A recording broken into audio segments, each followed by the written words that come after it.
Sup traders, how y'all doing?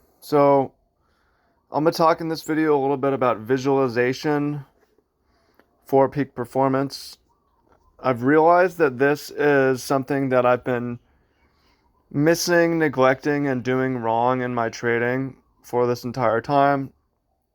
And adding this to my daily routine, I don't expect it to like solve everything and do everything, but I expect it to make a pretty significant difference.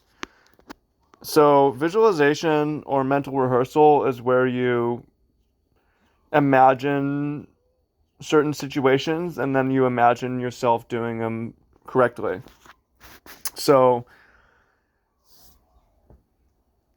there's also a form of self sabotage rehearsal where you just imagine yourself doing everything wrong, you imagine yourself doing the wrong thing, you imagine yourself failing. And that's what we want to not do. And that's oftentimes what we do. And I've definitely done a lot of that in trading. So, I'm thinking back to, for instance, basketball. I play basketball, and visualization has become pretty habitual where I just imagine my shots going in.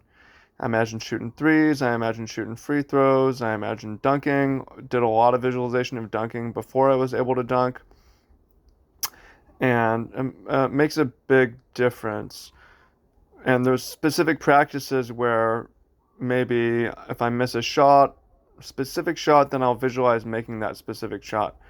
And what we want to avoid doing is if I miss a shot, replay missing that shot over and over again, right? That's the opposite because something interesting is your neurons have a hard time differentiating between your imagination and real life at times. There's research on this. So if you learn something if you mentally rehearse something, it has a similar effect as doing it in your learning for motor memory and behavior. So you just rehearse, and I'm gonna give you a lot of other examples. Sports is a common one. Other sports, golf obviously comes to mind. I'm not a golfer. There could be visualization of um, perhaps getting good social results, like if you're being afraid to initiate or throw a party or take someone on a date or whatever it is, you visualize yourself doing it. There could be other examples, visualizing competition as a professional card player, visualizing doing the right things, visualizing maybe just visualizing getting certain results in life, visualizing, mentally rehearsing, um, saying no when you want to. Like I had getting out of a difficult relationship is something I had to rehearse. Quitting coffee, weed, alcohol, I had to rehearse saying no. Declining offers if you want a beer, no, right?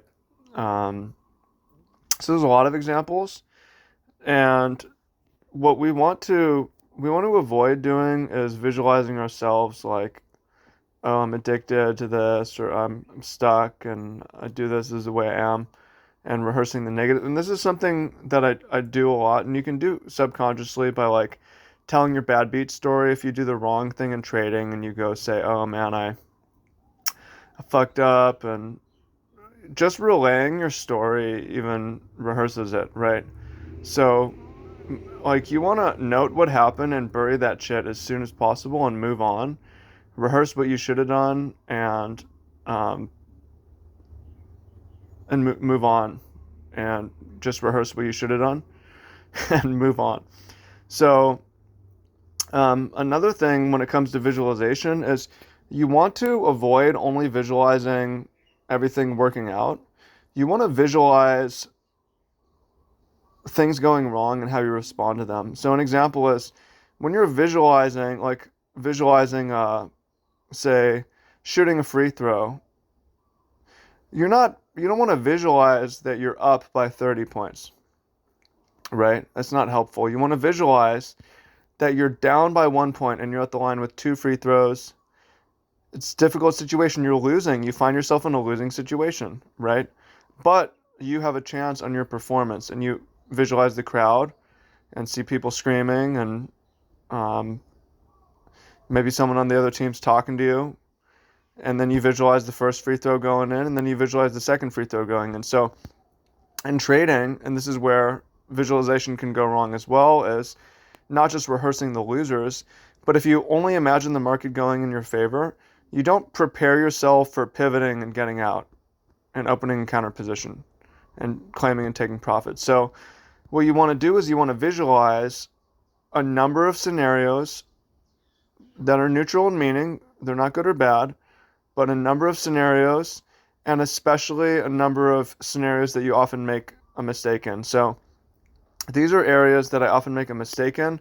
I'm not going to rehearse the mistake, but I'm going to rehearse what I should do and want to do. But before that, so my intention with this is to, I have this whiteboard, right? This is part of my routine, and I will do it throughout the day multiple times, but especially in the morning, especially before any trading session, but especially in the morning when I have a routine of doing prayer and gratitude and journaling. I'll do my visualizations then as well. This is something that I've been neglecting. I've been over optimistic in my visualization and also repeating a lot of bad things and repeating them. And I think this explains why, partially why, not only do I tend to make some of the same errors that I made 2 years ago, but I haven't been able to move on from them and totally eliminate them. And I think it's possible. I might not be able to remove the situation, and I certainly won't be able to remove the feelings, but well, maybe it's possible, but I think it's going to be possible with visualization to remove these errors. So first thing, if price fits my criteria, I'm taking the trade. It doesn't need to be perfect, but if price fits the criteria, I'm taking my trade, and I'm taking my trade with a wide stop loss in case my entry turns out to not be particularly good. Because when I'm taking an entry, it's usually off a high time frame idea with certain divergences that may take a while to play out. So I want to have a wide stop to make sure I'm in there. And if price fits my criteria, this is an opportunity I want to act on. I also want to risk 2% in a healthy account and 1% in a drawdown account, roughly. Okay? If I'm looking at the screen and the setup is ambiguous, it's not ready yet, or my indicators are signaling in different directions, I say it's ambiguous, I'm going to log off. And I'm not just saying I'm doing these things, like I'm going through a process of sitting down and visualizing and thinking about how I feel and what I do and what I might say, right? So if it's price is ambiguous, I'm logging off. If the trade is working in my favor and I'm tempted to add, I want to make sure I keep my stop wide, and generally, especially right now, refrain from adding on. I think I will get back to adding on, but the main thing is not advancing my stop until we've gone significantly. Really, there's not a great reason to advance stop, and as long as I get an exit signal, yeah, I generally shouldn't advance stop. So if price is working in my favor, stop. That's something I want to avoid doing. Allow my stop to run wide. It's important. It raises win rate, so I don't get stopped out in a retracement. If the trade goes against me and it's coming towards my stop, do nothing. Wait, be courageous, hold. I put my stop there for a reason. Very important. If I have an exit signal that flashes, could be sweep of the highs and I was long, sweep of the lows and I was short, and I wanted it to go farther, I'm still going to say thanks. I'm going to take whatever there is. If it's a small win, it's a small loss, whatever, I'm getting out. Thanks for the signal. If I'm in a number of positions and or positions on a number of accounts, and I got stopped on one of the accounts, I want to get, I want to stick with the other positions, even if I'm tempted or want to close everything and just log off and be frustrated. I got to stick with everything. Hasn't hit stop, so stick with the other positions. 1% risk, I already talked about that. Hypervigilance, if I find that I'm in a trade and I'm just watching it on the 1 minute and it's like nowhere near, it's only appropriate if I'm like, there's an action that's about to come up, like I'm watching it closely because we might flash an exit signal any minute, or it's the very start of the new day and an entry signal is about to flash. But if I'm just find myself like watching a trade and there's nothing to do, I can lock my computer up. Um, Also on Fridays, I'm visualizing just closing my positions out because typically the market doesn't move Friday and Saturday, and it's kind of exhausting to be in trades at times. And also, that's an opportunity for me to recharge and enjoy my social life. And also, um, I'm charged a lot on swaps, so I don't want to pay the swap fee for a position that goes nowhere. I can always enter later. There may be situations where it makes sense to hold, but typically I'll do better just closing on Friday and I can come back Sunday afternoon, Sunday evening.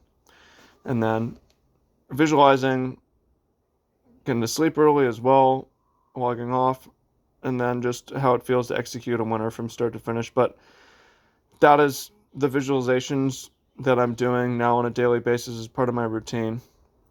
And again, I don't think it's a panacea that's going to fix everything, but I do expect it to make a significant difference in improving my trading behaviors. And again, I'm not visualizing price going in my favor and just being optimistic. I'm visualizing price going against me, either coming close to my stop or coming short of my target and turning around and what I'm going to do. I'm imagining things that I would prefer not to see. I'm imagining how I'm going to act when I'm feeling greedy, when I'm feeling fearful, right? I'm not just imagining if it's sports, I'm winning every game. I'm imagining what I'm going to do if I lose a game, right? I'm imagining what I'm going to do if I'm losing the current game. So that's important. It's not just positive thinking, it's me mentally rehearsing the correct behaviors, knowing that through research and with experience that that is similar to gaining the correct, similar to doing it, and how your body learns and um, absorbs that. So that is that's where we're at. Okay, now appreciate you, much love, and happy happy charting, happy trading. Peace.